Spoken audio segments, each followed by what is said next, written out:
Notice Proverbs 16 and verse number 16. He said, how much better to get wisdom than gold, and to get understanding is to be chosen rather than silver. Y'all let me work with this, because for many of us that don't make any sense whatsoever. He's placing a much, much greater significance of value upon divine wisdom than something that most men consider to be the most valuable thing in the world. Based upon that, look at a neighbor and just tell your neighbor, our subject this morning, wisdom is better than gold. And when Solomon says, how much better is it to have wisdom than to have gold, we have to understand that he is not talking about 10 carat or 14 carat. Solomon is comparing wisdom with pure gold. And of course, when you talk pure gold, most of us really don't have an understanding of what gold really is. Because we can get something that's 10 carat that may not even be 10 carat, and because it's shining, we think it's gold. I never forget a necklace that I found, and I thought when I found this particular necklace that it was the best day of my life, because it was a nugget about the size of my palm, or could fit in my palm, just a gold nugget. And when I found it, it was shining like nothing like I've ever seen before.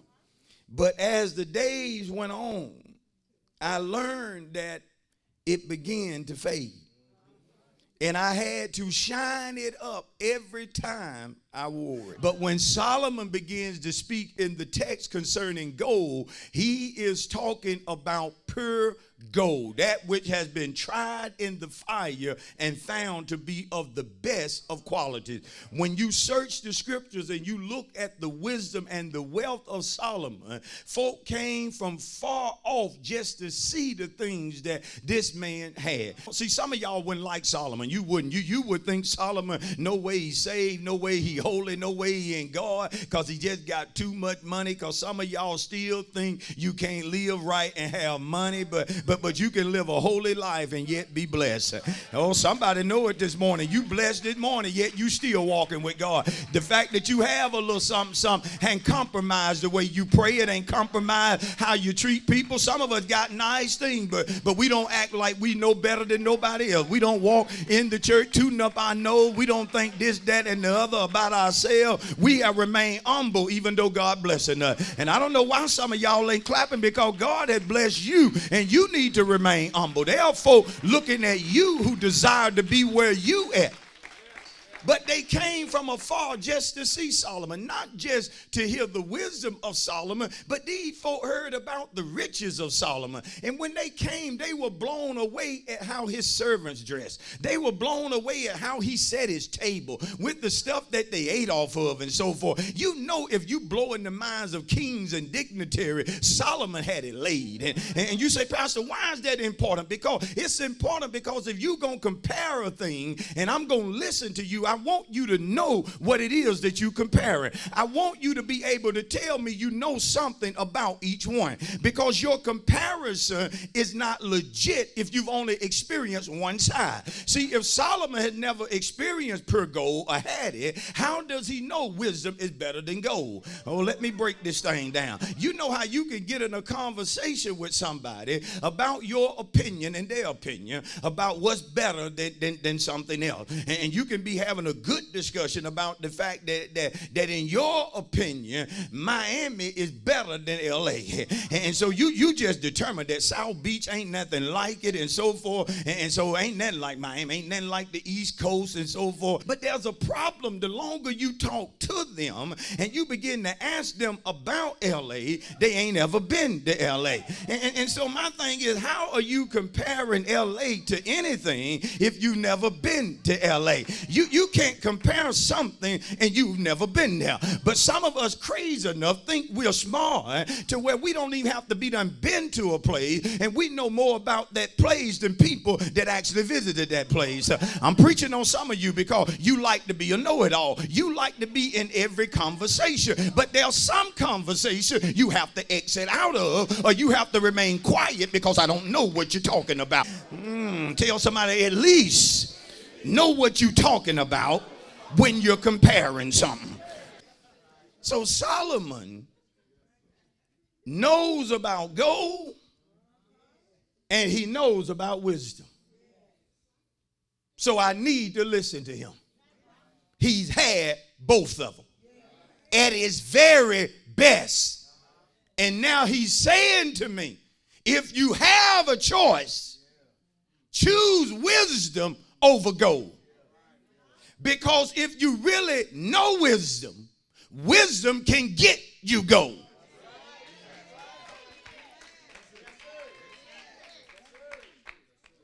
See, if the only thing you have in life is material things and not the wisdom of how to possess them, what will you do if you ever lose them?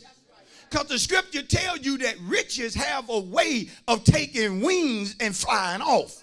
But if riches should fly off from some of us, we know what it took to get to where we are. We simply keep doing what we've been doing. See, that's when it don't bother me to go through certain things, because I know giving changed my living. And so as long as I keep giving, I'll give my way out of just about any financial situation, because I know deep within my heart that giving works.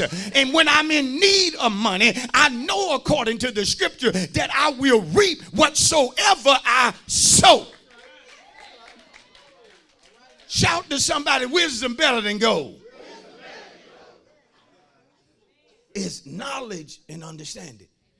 But listen, wisdom is also making righteous decisions that lead to good success. When you're walking in divine wisdom, you are going to be making righteous decisions that are going to lead to good success. It's no way you're going to be walking in divine wisdom, choosing to do things that's basically messing you up.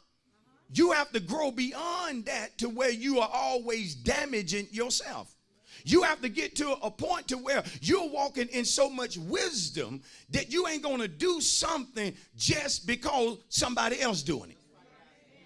When you walk in divine wisdom, you are beyond allowing people to control your mind. You're to the point to where you are mature enough to think for yourself. And some of us, you really need to be careful, because some of the thoughts that you're thinking are not really your thoughts. They are thoughts that have been injected into you by somebody who's trying to deceive you. And when you're being deceived by people, you begin to take on their thoughts and you begin to own them as your thoughts. But you never thought like that until you got with them.